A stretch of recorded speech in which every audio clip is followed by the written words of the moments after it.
그가 이제 섬기고 있는 신을 나타내며 대충 분위기가 이제 보여지잖아요.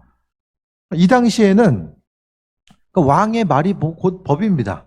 무슨 민주주의 체계가 아니잖아요. 왕권주의 체계로서 왕이 말하면은 그 순간부터 무조건 법으로서 통용되는 시기입니다.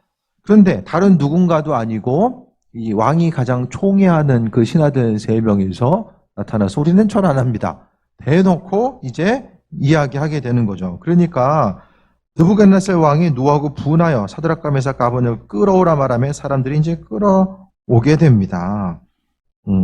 그래서 이제 느부갓네살이 물어보게 되죠. 너희가 내 신을 섬기지 아니하며 내가 세운 금신상에 절하지 아니한다 하니 사실이냐? 3장 14절을 통해서 물어본 거죠. 이 사실이냐? 왜 물어봤을까요? 왜? 왕도 황당한 거죠. 지금 왕의 말에 있어서 반대를 할 수 있는 상황이 아닌 거예요. 그 영화 같은 데 보더라도 이제 좀 이 바벨론을 중심으로 한 영화들도 이제 나오는 걸 보게 되면은 그 위세와 위엄과 이 모든 것들이 그 천하의 그 제국이라는 이름으로 펼쳐졌을 때에 쉽게 이야기하면 절대 권력이죠. 절대 권력. 그 앞에서 반기를 들 수 있는 사람은 없는 거예요. 근데 왕도 아마 황당해가지고 불러서 물어봤을 것 같아요. 이 말이 맞냐라고 이제 물어본 거죠. 그런데 3장 15절에 보면 왕이 다니엘과 세 친구들을 향해서 협박과 회유를 동시에 진행하게 됩니다. 내가 만든 신상 앞에 15절에 만들어 절하면 좋거니와 절하면 이제도 살려줄게 이야기하는 거죠. 그런데 너희가 만일 절하지 않냐면 즉시 너희를 맹렬히 타는 풀무불 가운데 던져 넣을 것이니 능히 너희를 내 손에서 건져낼 신이 누구이겠느냐 이야기합니다.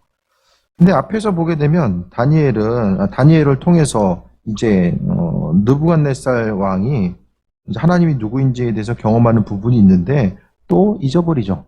잊어버리고 인식하지 아니하고 또 전후 사정이 어떻게 되는지 모르겠지만은 이제 둘 중에 하나 선택하라고 이야기합니다. 어떻게 선택해야 됩니까? 이 부분은 둘 중에 하나를 선택해야 되는 과정이 놓여지게 됩니다. 신앙생활하면서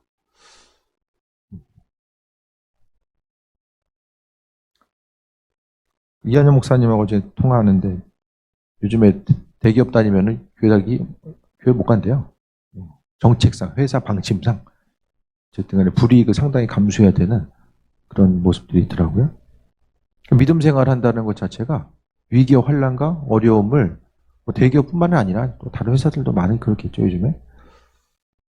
어쨌든 시대적으로 보게 되면 환난과 어려움이 가중될 수밖에 없는 상황들.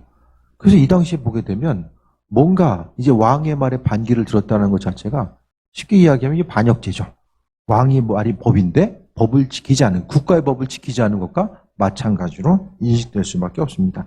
그래도 인재들이 아까우니까 불러다가 한 번 더 기회를 준 거예요. 다른 사람이었으면 그냥 조용히 사라졌을 텐데 오늘 왕이 사드락과 메삭과 아벤느고를 데리고 오라고 이야기하잖아요. 협박하면서 또한 기회를 주고자 하는 모습. 바벨론은 커다란 제국을 통치하기 위해서 인재가 중요했어요. 사람을 잘 세워놔야지만이 제국을 안정감 있게 통치할 수 있다고 생각했기 때문입니다. 근데 16절 보니까 사드락과 메삭과 아벤느고가 왕에게 대답하려 돼. 느부갓네살이요, 우리가 이 일에 대해 왕에게 대답할 필요가 없나이다. 신앙의 문제 앞에서는 타협이 없는 거예요. 세상 가운데 우리가 어느 정도 어울리면서 또 우리가 가지고 있는 것을 내려놔야 될 때도 있지만 어떤 신앙의 절대적인 가치 부분에 있어서 이것은 지금 우상숭배와 연결되어 있거든요. 그 우상숭배와 연결되어 있기 때문에 타협할 가치가 없기 때문에 왕을 향해서 자신이 가지고 있는 믿음의 부분에 대해서 설명하거나 이러쿵저러쿵 얘기하는 부분도 나오지 않아요. 그냥 대답할 필요가 없습니다. 왕의 입장에서 보면 뭔가 좀 변명이라도 하면 참작의 여지라도 있을 텐데 전혀 이 3명의 친구들은 전혀 이야기하지 않아요. 그러니까 이스라엘 땅에서 다니엘과 이 세 친구라고 하는 이 4명의 대제국 가운데서도 쓰임받을 수 있었던 이 4명의 인재들이 유대 땅에 말씀을 통해서 양육되고 있었다는 것을 보게 됩니다. 왕은 정권 말기에 있어서 이스라엘 남유다의 왕들은 타락의 길을 걸었지만 그 가운데서 하나님은 이스라엘 민족들을 위해서 구별해 놓으신 인재들이 분명하게 존재했다라는 사실을 다니엘과 친구들의 예를 통해서 볼 수 있게 됩니다. 그래서 우리가 이 일에 대해서 왕에게 대답할 필요가 없습니다. 그러니까 이것은 결국 그냥 사명이 닿으면 죽는다라는 거, 그것에 대해서 이야기하는 거죠. 이 세상 가운데서도 나이가 많으나 적으나 사명 닿으면 죽는 거예요. 더 이상 사명 다음이 있을 필요가 없으면 하나님께서 불러 올리시는 거죠. 17절에 왕이 우리가 섬긴 하나님이 계시다면 우리를 맹렬히 타는 풀무불 가운데서 능히 건져내시겠고 왕의 손에서도 건져내시리이다. 하나님이 계시다면 이것은 안 계실 수도 있다는 것이 아니라 때가 되면 하나님께서 이루신다라는 사실을 지금 언급하고 있는 거예요. 그래서 하나님께서 건지시길 원하시면 건지시고 아니면 우리 죽을 거다 지금 이야기하는 거잖아요. 삶의 순간순간 우리가 만나게 되고 경험하게 되는 모든 일들 가운데서 마음이 조급할 때도 있고 어떤 선택의 요소 앞에서 마음이 이제 눌릴 때도 많이 있잖아요. 그런데 중요한 것은 하나님의 뜻이면 그분이 이루신다라는 기대함과 소망감 가지고 우리가 나아가는 거죠. 그래서 이 시대 가운데서 하나님은 하나님의 백성들을 찾고 계시는데 하나님 말씀에 생명을 걸고 또 그 인도하심 가운데 이 마지막 때에 쓰임 받고자 하는 것. 하나님이 이 다니엘과 친구들을 얼마나 귀하게 여기셨는가. 이전보다 더 존귀하게 사용하시고 함께 하신 내용들을 우리가 발견하게 됩니다. 그래서 풀무불 가운데서도 하나님께서 건지고자 하시면 건지신다.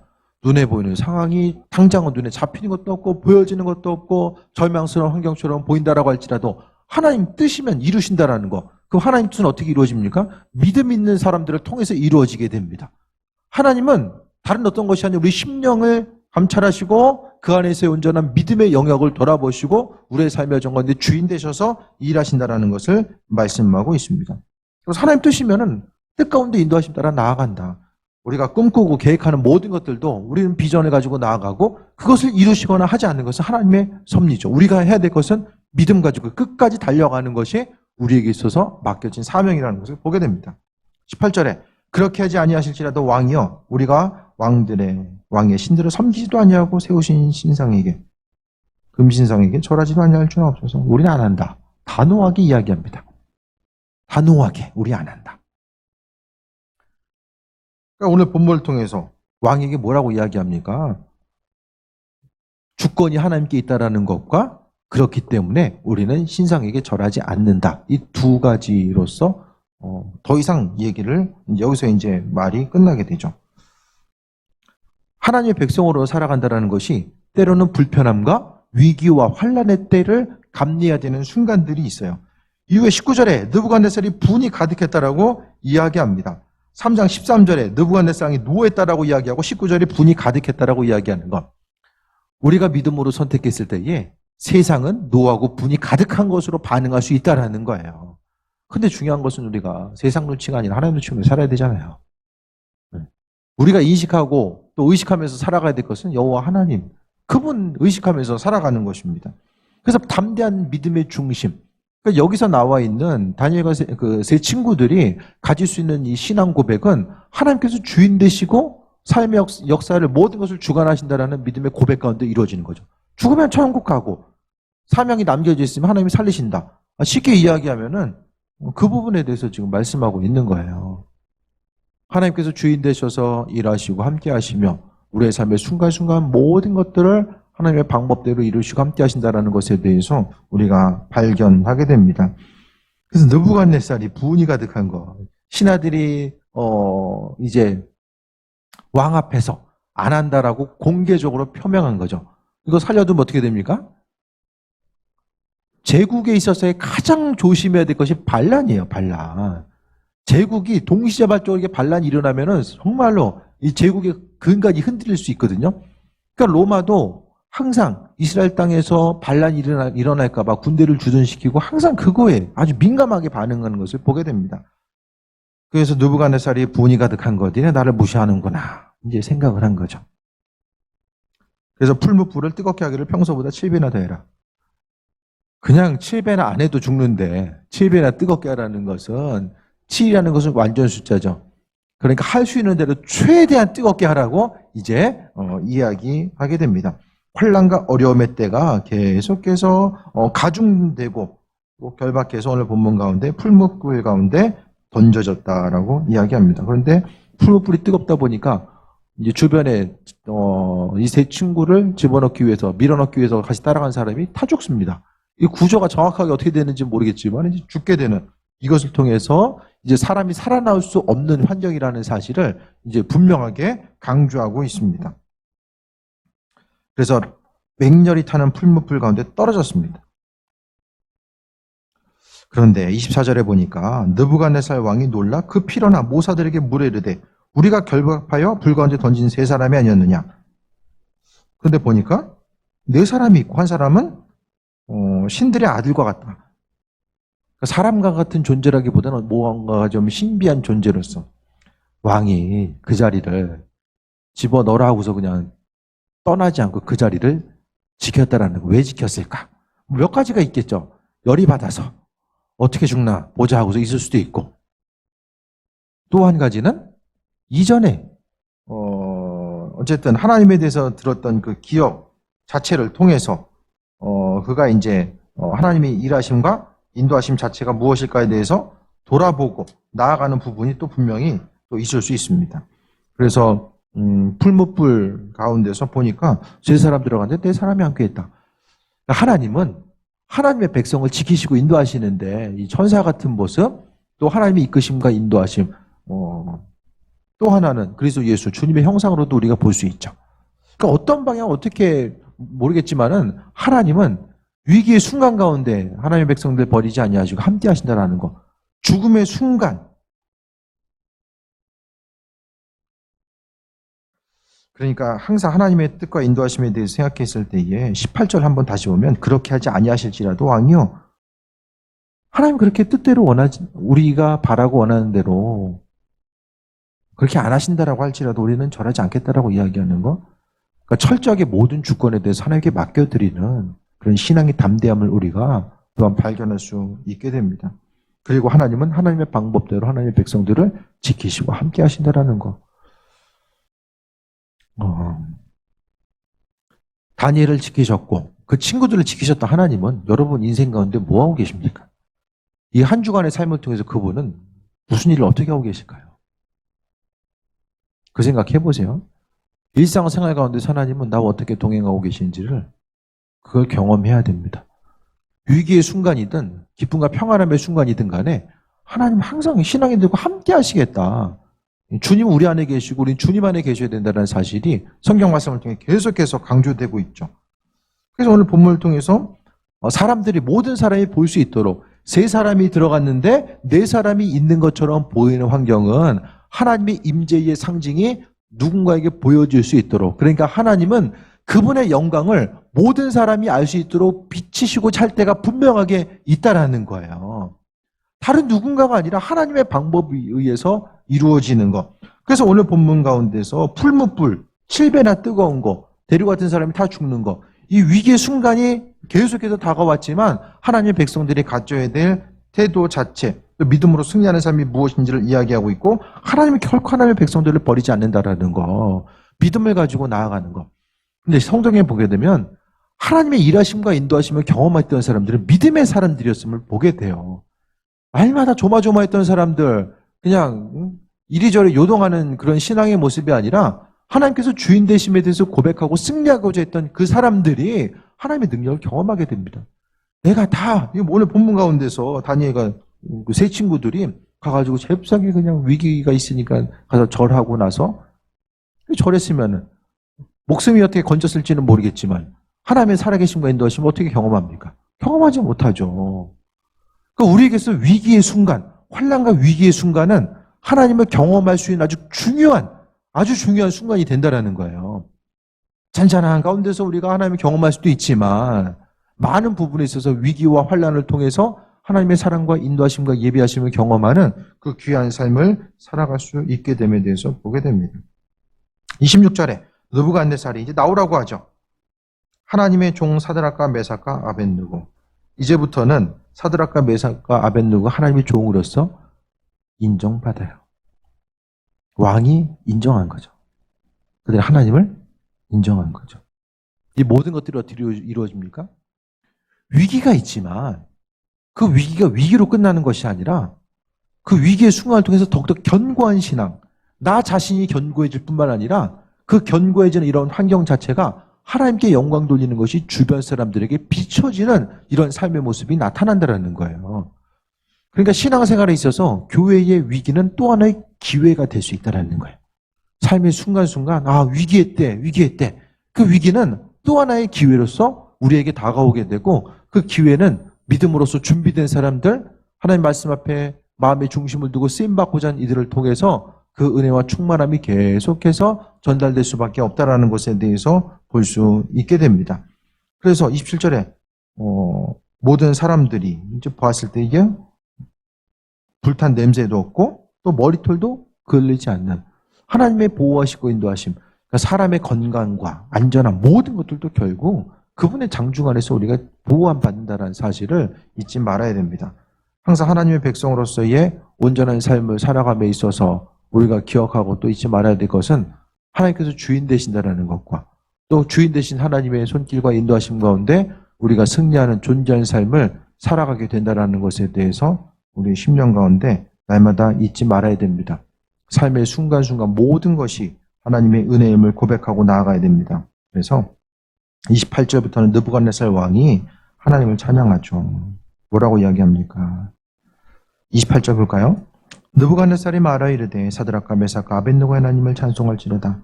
그가 그의 천사를 보내사 자기를 의뢰하고 그들의 몸을 바쳐 왕의 명령을 거역하고 그 하나님 밖에는 다른 신을 섬기지 아니하며 그에게 절하지 아니한 종들을 구원하셨도다. 그러면서 29절에 그러므로 내가 이제 조서를 내리노니 각 백성과 각 나라와 각 언어를 말하는 자가 모두 사드락과 메삭과 아벳느고 하나님을 경솔히 말하거든 그 몸을 쪼개고 그 집을 걸음토로 삼을지니 이와 같은 사람을 구원할 다른 신이 없음이니라 하더라. 하나님을 높이고 왕의 입을 통해서 이 느부갓네살은 역사적으로 이제 증명이 된 사람이에요. 성경 속에만 존재하는 것이 아니라 인류 역사 기록을 통해서 존재하는 사람이죠. 고대 근동의 패권을 가지고 있는 제국의 왕이 이 세 명의 왕에게 반기를 들었던 이 세 사람을 통해서 그가 오히려 하나님을 인정하고 고백하게 되는 거예요. 순간순간 하나님의 백성으로 살아가려고 하다 보면 세상이 믿는 사람 향해서 분노할 때 있지만 그게 중심이 아니라 항상 잊지 말아야 될 것은 하나님의 백성으로서의 삶을 살아가는 것. 그것을 통해서 하나님이 어떤 분이신지에 대해서 우리는 철저하게 우리의 삶을 통해서 그리스도가 증거되어야 되고 하나님께서 영광 받으시는 삶이 이와 같아야 된다는 것에 대해서 말씀드립니다. 다니엘과 세 친구가 믿음을 지킬 수 있었던 것은 평소에 말씀과 기도함으로써 하나님께 나아가는 부분이 있었기 때문에 그들이 어릴 적부터 준비됨으로 하나님께 나아갔기 때문에 위기의 순간 가운데 하나님의 이끄심과 인도하심 가운데 또 더욱더 쓰임받았던 것을 보게 됩니다. 30절에 한 구절 더 보면 왕이 드디어 사드락과 메삭과 아벳느고를 바벨론 지방에서 더욱 높이니라. 환난과 어려움을 통과하고 났더니 그들이 더욱더 높임 바 되었더라는 것. 쉽게 승진한 거죠. 예. 공직에 있을 때 이제 더 승진한 거예요. 쉽게 이야기하면. 오늘 말씀을 통해서 느부갓네살이 누구인가 그 배경 지식을 조금 알면은 다니엘과 세 친구들이 지금 어떤 행동을 했는가를 보게 되고 왜 하나님이 그들을 기뻐하셨고 환난과 어려움에서 구원하셨는가. 이 이야기는 나중에 보게 되면 뒤에 보게 되면 이제 페르시아가 바벨론이 페르시아에서 멸망하고 페르시아를 뒤에 보게 그리스가 멸망시키잖아요. 근데 그리스 이후에 나라가 이제 네 군데로 나눠져요. 그 네 군데로 나눠진 것에 대해서 셀루코스라고 하는 왕조죠. 셀루코스는 알렉산더의 4명의 그 장군 중에 하나죠. 그가 이제 다스렸을 때 그 당시에 이스라엘 땅에 심한 박해가 있게 됩니다. 그리스도 예수, 그러니까 하나님을 섬길 것인가? 아니면은 이방신을 섬길 것인가? 그 환난과 위기 가운데서 오늘 다니엘과 그 세 친구들의 믿음의 고백은 그들에게 특히 그 시기에 믿음을 지키기 위해서 생명을 내어놓을 수밖에 없었던 그 상황 가운데서 그들은 이 다니엘서를 통해서 힘과 용기를 얻게 됩니다. 그래서 하나님께서 승리하게 하신다라는 그 믿음의 고백 가운데서 그 환난과 어려움, 이스라엘 민족들은 돼지를 부정하게 여기는데 성전에다가 심지어는 그 돼지피를 뿌려놓고 그런 박해의 순간들이 있게 되죠. 환난과 어려움의 때가 있다라고 할지라도 중요한 것은 하나님 우리 믿음 보신다라는 거예요. 우리의 믿음의 고백이 무엇을 선택하고 어떻게 나아가는 가 그것을 보는 거죠. 그러니까 다니엘의 친구들이 다른 어떤 것보다도 그 대제국의 중심에서 그들 3명이 함께할 수 있었던 것은 믿음의 동역자들이 있었고 또 하나님께서는 그들을 저버리지 아니하시고 사명이 남겨졌기 때문에 사명이 남아 있었기 때문에 하나님 그들을 구원하시고 인도하시고 함께하셨다는 것에 대해서 보게 됩니다. 좀 인생 멋있게 살아야 되지 않을까요? 우리가 날마다 눌리고 이래저래 치이는 삶이 아니라 정말 이 마지막 때에 뭔가 좀 멋있는 사람, 이 다니엘과 친구까지는 안 되더라도 좀 세상 가운데 그리스도인으로서 하나님의 영광 나타내고 신앙인으로서의 삶이 무엇인지를 좀 세상 가운데 나타낼 수 있는 그 존귀한 삶을 살아야 되지 않을까. 그것에 대해서 다시 한번 돌아보게 됩니다. 날마다의 삶의 여정 가운데 주님의 영광 나타내고 또 삶의 순간순간 하나님께서 우리에게 맡겨주신 사명들 잘 기억하고 은혜 가운데 충만한 가운데 쓰임받는 삶, 무엇보다 주의 영광에 쓰임받고 그 은혜와 충만함 가운데 달려가는 삶. 하나님은 우리의 마음의 중심을 항상 지켜보고 계시고 위기의 순간 가운데 하나님은 천군 천사를 통해서 지키시고 함께 하신다라는 거.